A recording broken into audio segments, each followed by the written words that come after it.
World bank ने अनुमान लगा दिया कि यूक्रेन में जंग की वजह से दुनिया को अगले 3 साल तक महंगाई से जूझना होगा। रूस और यूक्रेन दोनों दुनिया की कमोडिटी मार्केट में बड़ी भूमिका निभाते हैं, क्योंकि जंग लड़ रहे ये दोनों देश दुनिया भर में कच्चा माल निर्यात करते हैं। दुनिया की कमोडिटी मार्केट में बड़ी भागीदारी की वजह से दोनों देशों को ब्रेड बास्केट भी कहा जाता है। लेकिन युद्ध की वजह से रूस आर्थिक प्रतिबंध की बेड़ियों में बंध गया और यूक्रेन की अर्थव्यवस्था चौपट हो गई।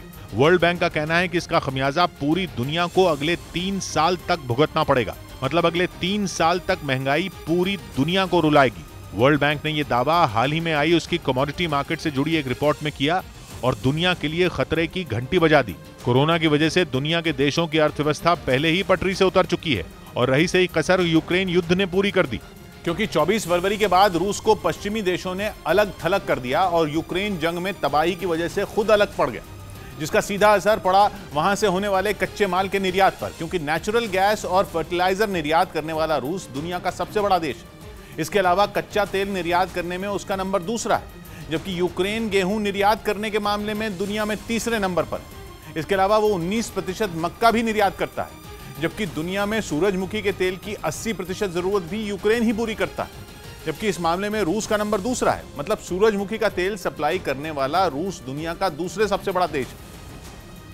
लेकिन युद्ध ने हालात इतने खराब कर दिए कि दुनिया को इन चीजों के लिए तरसना पड़ सकता है, क्योंकि अब ना आसानी से रूस का तेल और गैस मिलेगी और ना यूक्रेन का गेहूं और मक्का। वर्ल्ड बैंक ने इसी वजह से आगाह किया और सभी देशों को बता दिया कि अगले 3 साल उन पर भारी पड़ेंगे। उसका कहना है कि रूस पर पश्चिमी देशों ने जो प्रतिबंध लगाए हैं उसकी वजह से दुनिया को रूस का कच्चा तेल और गैस नहीं मिल पाएगी, जिसका नतीजा यह होगा कि कच्चे तेल और गैस के दाम 50% तक बढ़ सकते हैं, जबकि अनाज खासकर गेहूं के दाम 20% तक बढ़ सकते हैं। यही नहीं, वर्ल्ड बैंक का कहना है कि 1970 के बाद दुनिया के कमोडिटी मार्केट में आई अब तक की यह सबसे बड़ी मंदी है, जिससे सभी देश घबराए हुए हैं। क्योंकि यूक्रेन पर हमले से पहले दुनिया में इस्तेमाल होने वाले हर 10 बैरल में 1 बैरल कच्चा तेल रूस का हुआ करता था। लेकिन युद्ध की वजह से अमेरिका, कनाडा और ब्रिटेन ने रूस के तेल और गैस के निर्यात पर प्रतिबंध लगा दिया और सप्लाई रुकने से ग्लोबल मार्केट में इसकी भरपाई मुश्किल हो गई। यही नहीं, रूस एल्यूमिनियम, तांबा और कार बनाने में इस्तेमाल होने वाली धातुओं का भी निर्यात करता था। लेकिन अब ऐसा नहीं हो पाएगा।